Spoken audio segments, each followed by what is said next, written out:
Hello everyone, नमस्ते। Welcome to my channel magical life with Megha. I hope कि आप सब लोग बिल्कुल ठीक होंगे।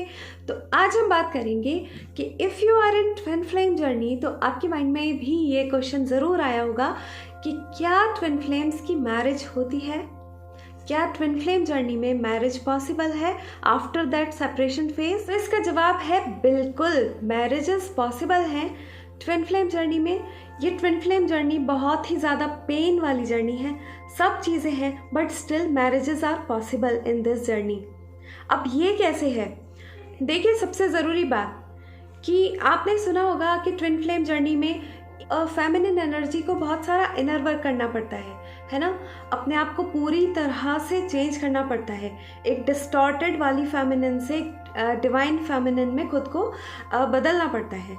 तो वो ट्रांसफॉर्मेशन जो होता है, वो पूरी जर्नी फेमिनिन को बहुत हार्ड वर्क करना पड़ता है, जिसके बाद उसकी जो मैस्कुलिन एनर्जी होती है उसमें चेंजेस आते हैं। अब बात आती है मैरिज की कि क्या ट्विन फ्लेम कपल्स की मैरिज होती है। तो हाँ, बिल्कुल होती है।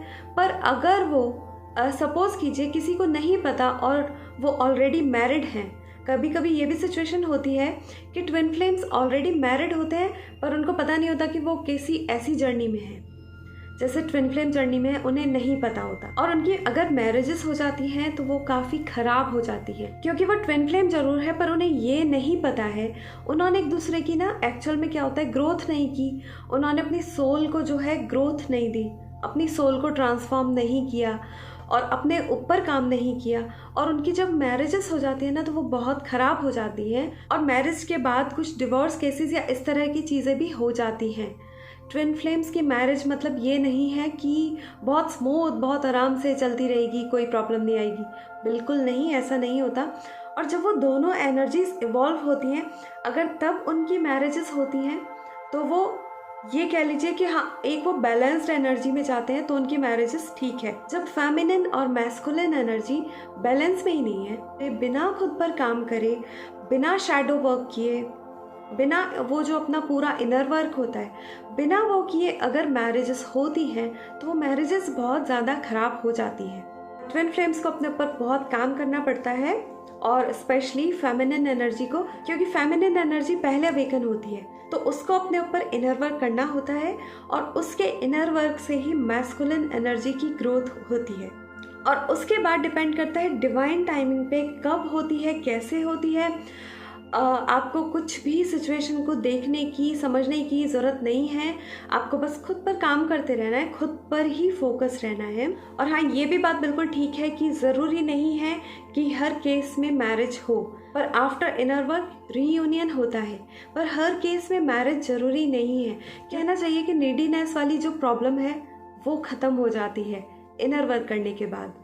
इनर वर्क करने के बाद वो वाली एक चाह नहीं रहती कि हाँ हमें मिलना है, हमें मिलना है, वहाँ पे ऑब्सेशन नहीं रह जाता। अगर इनर वर्क प्रॉपर किया गया है तो फेमिनिन एनर्जी जो है पीस में आ जाती है, क्योंकि उसे ऑलरेडी पता होता है कि separation is an illusion, separation बिल्कुल एक भ्रम होता है। तो उसको ऐसा फील होने लगता है कि उसकी जो मैस्कुलिन एनर्जी है वो बाहर कहीं नहीं है, वो उसके अंदर ही है, वो उसे अंदर मिल जाती है।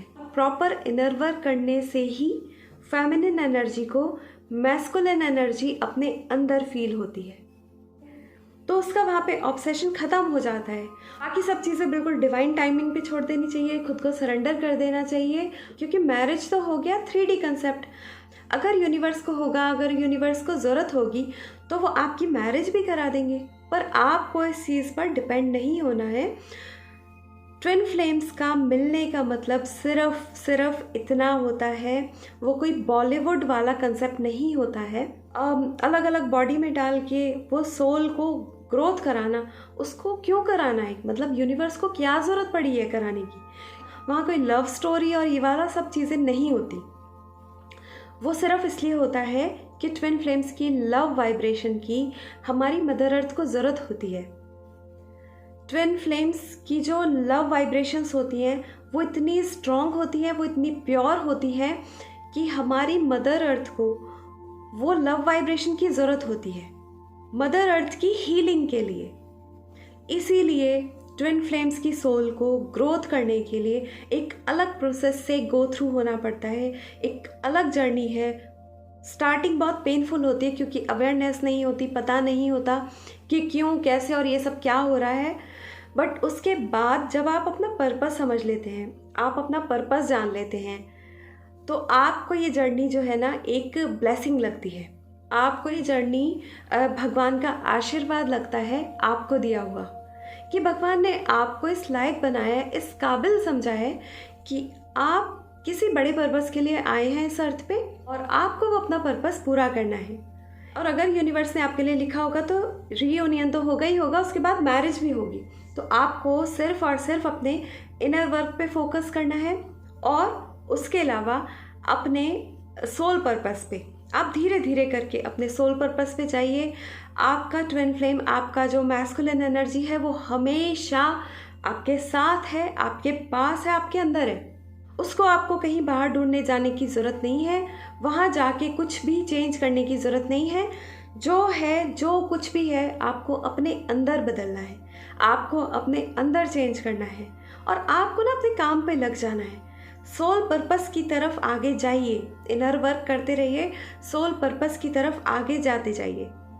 तो आई होप कि आपको अपने क्वेश्चन का आंसर मिल गया होगा और हो सकता है मैं पता नहीं उस तरह से वर्ड्स में रख पाई हूँ या नहीं, और एक तरह से समझ लीजिए चैनलिंग ही सही। मुझे ऐसा लग रहा था कि जब मैं वीडियो में ये रिकॉर्डिंग कर रही थी तो मुझे ऐसा लग रहा था कि पता नहीं मेरे से ऐसा बुलवाया जा रहा है, क्योंकि मैं जब सोच कर बैठी थी वीडियो रिकॉर्ड करने के लिए तो मैं इतना सब नहीं सोच के बैठी थी, मैं नॉर्मल एक क्वेश्चन का रिप्लाई सोच कर बैठी थी। और बिलीव मी, जो भी चीज़ें बोली हैं मैंने वो मेरे वर्ड्स नहीं है। कहते हैं ना भगवान की मर्जी होती है, वो अपने आप जो है ना कंठ में वास करते हैं कुछ अपनी बात बुलवाने के लिए। उन्होंने बुलवाना था जो बुलवाया मेरे मुंह से। सीरियसली मैं नहीं सोच के बैठी थी कि मुझे इतना कुछ बोलना है, मेरे को एक सिंपल क्वेश्चन का रिप्लाई देना था।